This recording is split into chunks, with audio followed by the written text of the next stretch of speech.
चला आता गावाला जाऊयात, कारण की लग्न जवळ आलेलं आहे.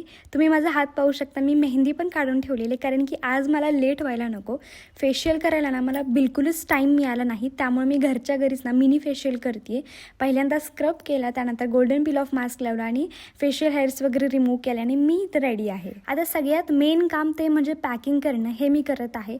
एकतर बॅग नव्हती, मग तिला पटकन अरेंज वगैरे केलं, कपडे त्यातले बाहेर काढले आणि मग पुन्हा मी भरायला स्टार्ट केलं. माझी एक चुकी झाली ती म्हणजे मी कालच पॅकिंग करून ठेवायला पाहिलं होतं, तयारी करायला हवी होती. मला काल पण टाईम नाहीच मिळाला, पण आज माझी जी घाई गडबड उडाली आहे ना, मी सांगूच शकत नाही. मी कसं तरी आवरलेलं आहे आणि मला भीती वाटत होती माझ्याकडून काहीतरी 100% चुकणार आहे. असं जितकं लक्षात आहे ना तितकं सगळं मी भरून घेतलेलं आहे. आणि हे सगळं पॅकिंग करतानाच मध्ये मी जेवण वगैरे केलं, स्वयंपाक वगैरे करून खाऊन घेतला मी, कारण की ते पण महत्त्वाचं आहे. ही जी बॅग आहे ना, ह्याच्यामध्ये ॲक्च्युली आमच्या दोघांची पण कपडे बसायला हवे होते, पण माझ्याच एकटीचे कपडे एवढे आहेत ना, ही बॅग पूर्ण भरलेली आहे. आणि मला आता प्रश्न पडलेला, माझ्या नवऱ्याचे कपडे कुठे ठेवू.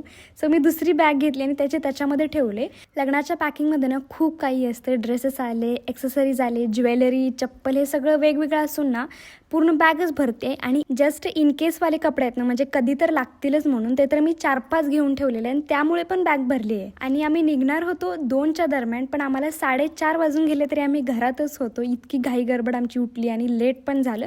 फक्त माझ्या नवऱ्यामुळे झालेलं आहे हे. असं लेट का असे ना, का आम्ही घरातून निघालेलो आहोत. तर इथून पुढचे 3-4 दिवस ना तुम्हाला लग्नाचेच व्हिडिओज पाहायला मिळणार आहेत. सो तुम्हालाही आमच्याकडची लग्नाची पद्धत वगैरे हे सगळं समजून येईल. सो त्यासाठी फॉलो करून घ्या. भेटू आपण नेक्स्ट व्हिडिओमध्ये. बाय.